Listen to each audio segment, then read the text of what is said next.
বিশ্বকৰ্মা ডাঙৰীয়া কি কৰিলে এই প্ৰয়াত তৰুণ গগৈদেৱক সেই প্ৰয়াত তেখেতৰ ৰাজনৈতিক পিতৃৰ ওপৰত আজি তেওঁলোকৰ ওপৰত বিশ্বাসঘাতক কৰিলে এই কথা প্ৰয়াত তৰুণ গগৈদেৱে নিজে কৈছিল যে মই কি জানো যাক মই ইমান মৰম কৰিলো এদিন হিয়ে মোৰ পিঠিত চুৰি বহাব মই নাজানিছিলো কিন্তু এয়া হ'ল হিমন্ত বিশ্ব শৰ্মা ডাঙৰীয়া ৰাজনৈতিক কৌশল তাৰ পিছত হিমন্ত বিশ্ব শৰ্মা ডাঙৰীয়া গ'ল বিজেপি দললৈ বিজেপি দলত একে কাম কৰিলে বিজেপি দলত যেতিয়া গৈছিল মুখ্যমন্ত্ৰী অসমৰ সৰ্বানন্দ সোণোৱাল ডাঙৰীয়া হৈছিল 2016 চনত সৰ্বানন্দ সোণোৱাল ডাঙৰীয়া অসমৰ মুখ্যমন্ত্ৰী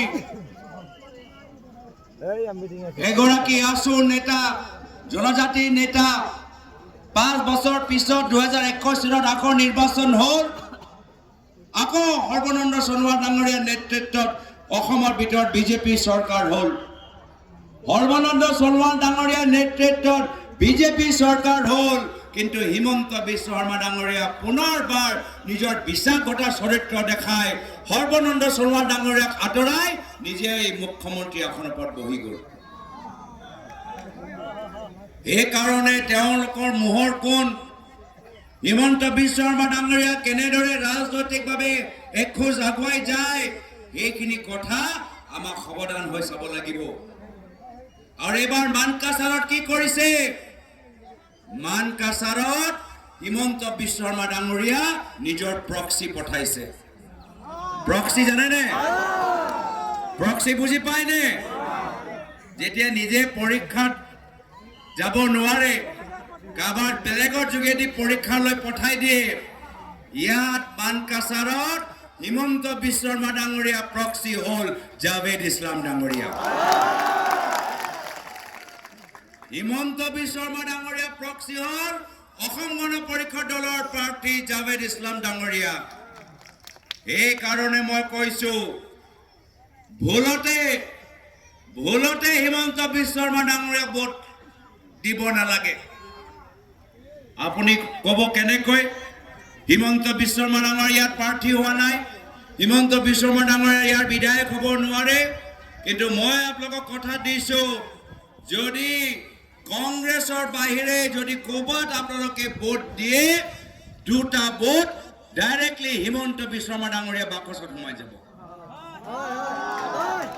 এই বিধানসভা নিৰ্বাচনত কংগ্ৰেছ দলৰ বাহিৰে যদি ক'বাত আপুনি ভুলতে ভোট দিয়ে হিমন্ত বিশ্ব শৰ্মা ডাঙৰীয়াক দুটা ভোট দিয়া মানে হ'ব আৰু এই কাৰণে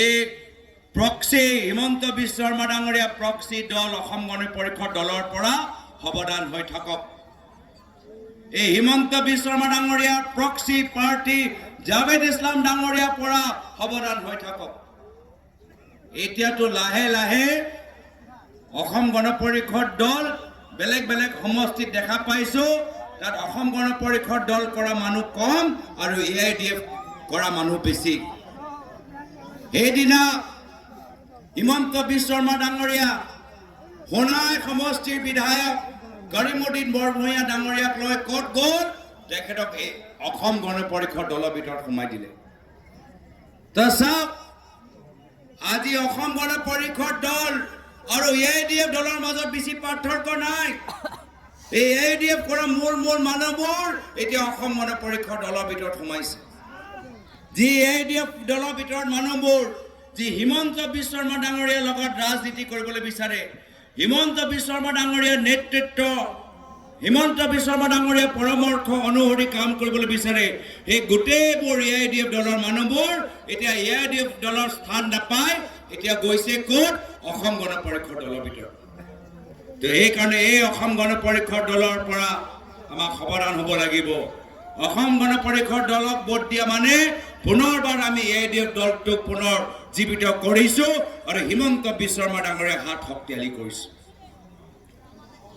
আজি এই কাৰণে আমি গোটেইবোৰ বিৰোধী দল কংগ্ৰেছ দল ৰাইজৰ দল অসম জাতীয় পৰিষদ দল CPM দল CPIML দল APHLC দল আমি গোটেইবোৰ একত্ৰিত হৈছোঁ এখন নতুন বৰ অসমৰ কল্পনাত। এখন নতুন বৰ অসম আমি দিবলৈ বিচাৰোঁ, এখন নতুন বৰ অসম আমি সৃষ্টি কৰিবলৈ বিচাৰোঁ।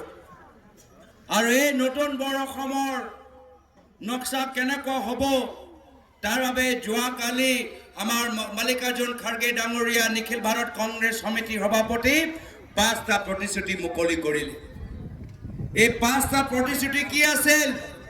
এই 5টা প্ৰতিশ্ৰুতি হ'ল যে 100 দিনৰ ভিতৰত আমি জুবিন দাক ন্যায় দিব লাগিব।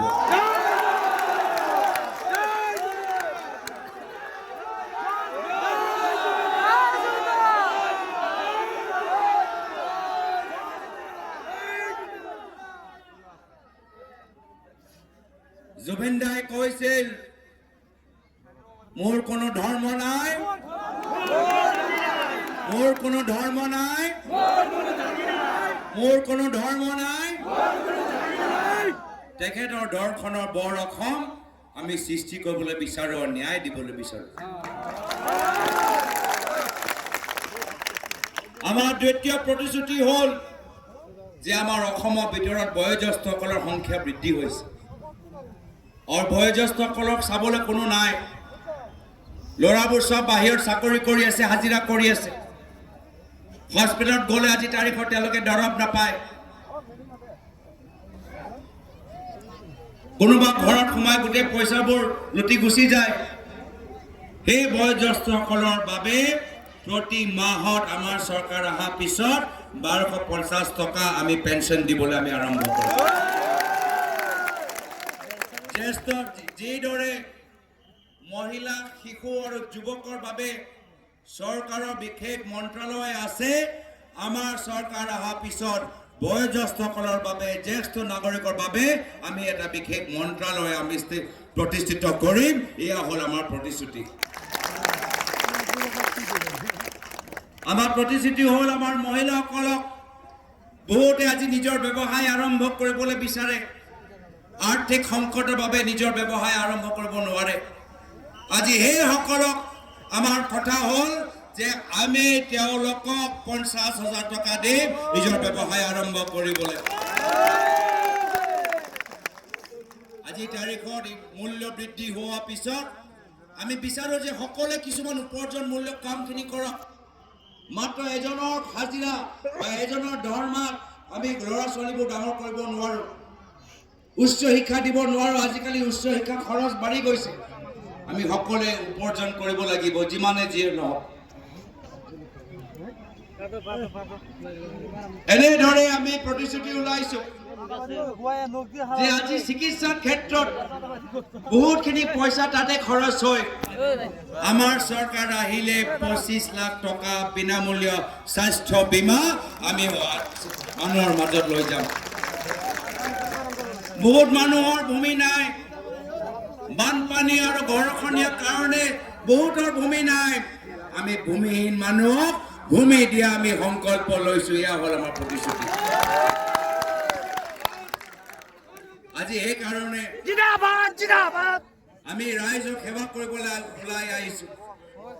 যিদৰে প্ৰয়াত তৰুণ গগৈদেৱে ৰাজনীতিৰ যোগেদি অসমৰ ৰাইজক সেৱা কৰিলে, সকলোকে মৰম কৰিলে, সকলোকে সন্মান কৰিলে, সেই একেই আদৰ্শ লৈ আমি ৰাজনীতিত ভৰি দিছোঁ।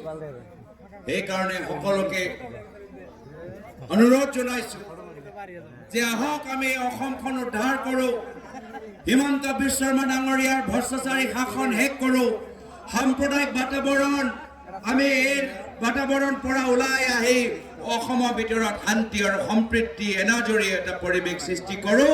এনেকুৱা এখন চৰকাৰ বনাওঁ যি দুখীয়া মানুহৰ বাবে কাম কৰে।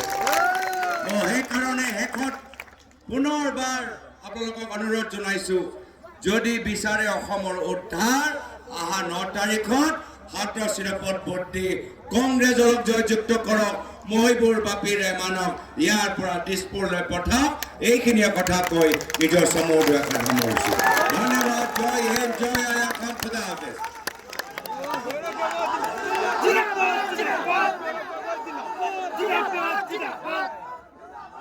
এতিয়া আমাৰ মাজত ভাষণ প্রদান করিব আমাদের জেলা সভাপতি ডক্টর মতিয়ার রহমান মন্ডল সাহেব। উনি সংক্ষেপে আপনাদের সম্মুখে ভাষণ প্রদান করবেন।